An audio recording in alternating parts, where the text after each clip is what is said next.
¿Qué tal? Muy buenas noches a todos. Bienvenidos al telediario de Al24 News. Llega a Argel el avión que repatrió a los súbditos argelinos de Sudán, país escenario de violentos combates.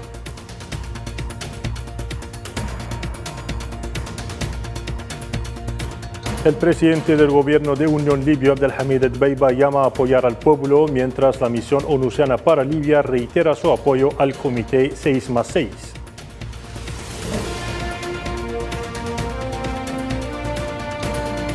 Y comienza en Bogotá, capital de Colombia, la conferencia para relanzar el diálogo entre gobierno y oposición venezolanos.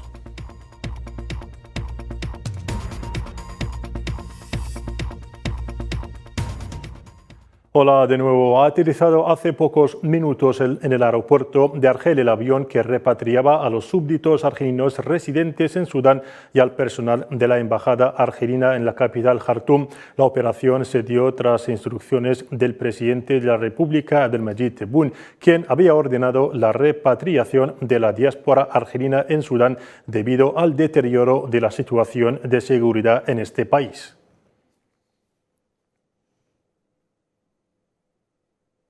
En cuanto a la situación ahí, la ONU estimó este martes que hasta 270.000 personas podrían huir de Sudán al Chad y a Sudán del Sur tras la entrada en vigor de un cese el fuego de 72 horas. La agencia onusiana de los refugiados se prepara para la llegada de hasta 100.000 personas más a Estados Unidos, señaló Laura Locastro, representante de la agencia en el Chad. En Sudán del Sur se prevé el regreso de 125.000 refugiados sursudaneses y la entrada de otros 45.000 refugiados.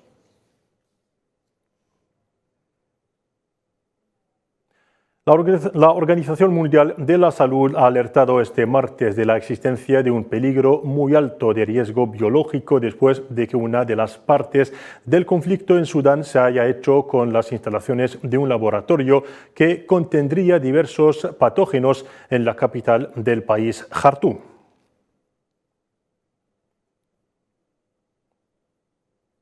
Y por otro lado, las autoridades sanitarias de Sudán han confirmado hasta la fecha cerca de 460 muertos y más de 4.000 heridos a causa de los combates que estallaron el 15 de abril pasado entre el ejército sudanés y las fuerzas paramilitares de Fuerzas de Apoyo Rápido, si bien ha alertado de que las cifras son probablemente aún más altas.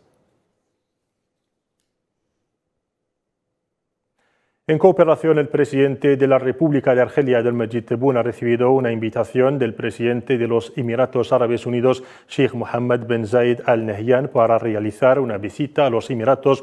La invitación le fue transmitida este martes por el embajador de los Estados de Emiratos Árabes Unidos en Argelia, Youssef Seif Khamis Al Ali.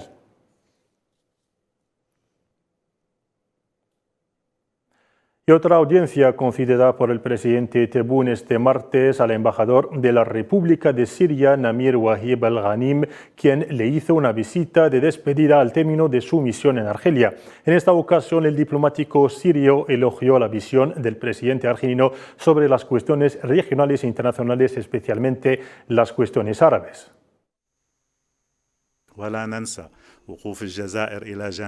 No olvidaremos la solidaridad de Argelia con nosotros en los momentos duros y también su posición sobre el regreso de Siria y su presencia en la cumbre árabe de Argel. Siria desea fortalecer las relaciones árabes a nivel bilateral antes de asistir a una cumbre árabe. Cooperación siempre. En su calidad de enviado personal del presidente de la República, Abdelmadjid Tebboune, el jefe de la diplomacia argelina, Ahmed Attaf, ha llegado esta tarde a la capital maliense, Bamako, en el marco de una visita de trabajo destinada a promover las relaciones bilaterales y apoyar los esfuerzos de paz y de estabilidad en Mali.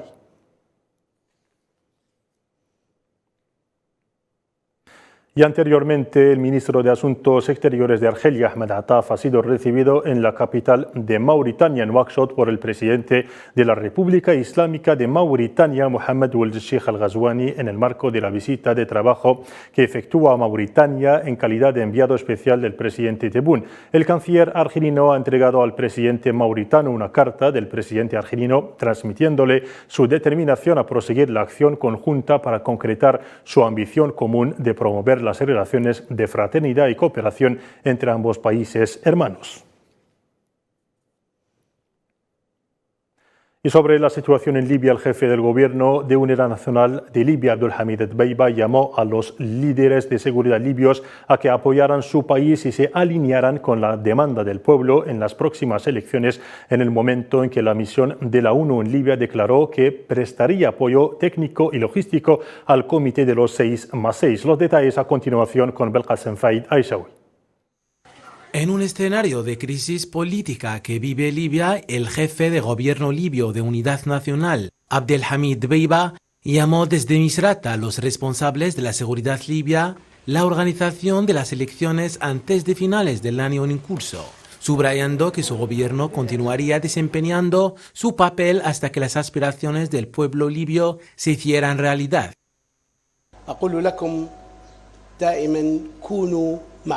Os exhorto siempre a estar al lado de vuestro país, a prepararos para unas elecciones seguras, a cumplir vuestras tareas con toda la eficacia y la profesionalidad necesarias, y a contar siempre con vuestro pueblo. Y ha expresado su apoyo a las elecciones. No extraño su alegría en la preparación de las elecciones.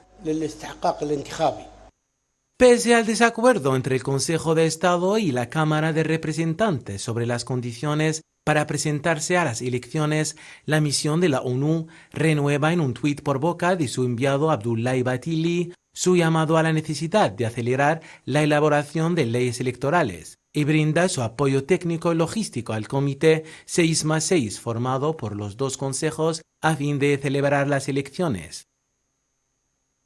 La misión de las Naciones Unidas en Libia proporcionará apoyo técnico y logístico al Comité 6+6 formado por la Cámara de Representantes y el Consejo de Estado para establecer leyes electorales en virtud de la 13ª enmienda constitucional.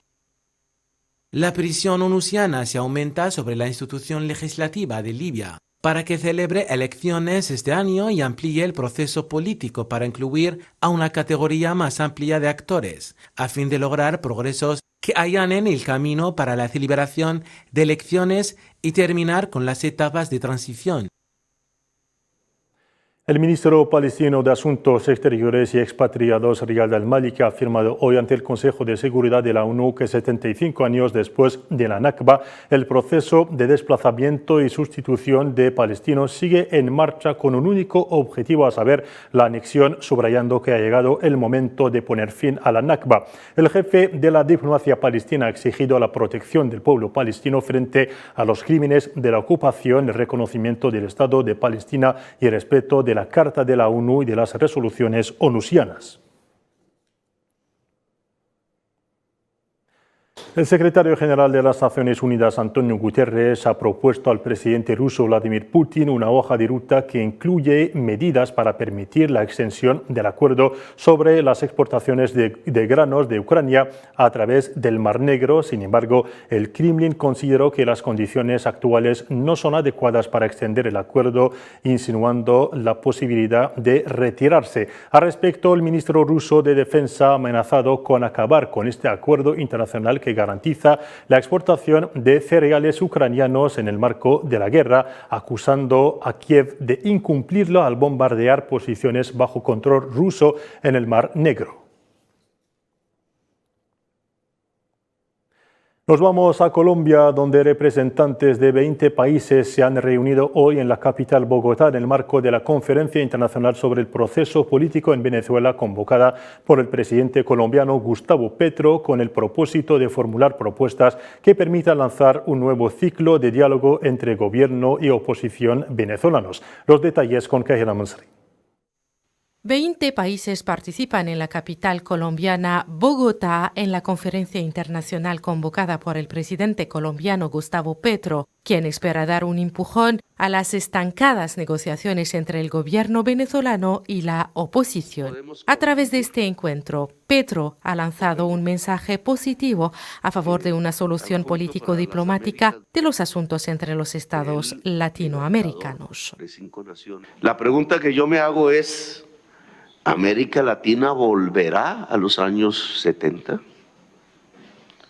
Nuestra incapacidad de convivir en medio de la diferencia en la sociedad más desigual del mundo nos llevará de nuevo a las guerras, nos llevará de nuevo a las dictaduras.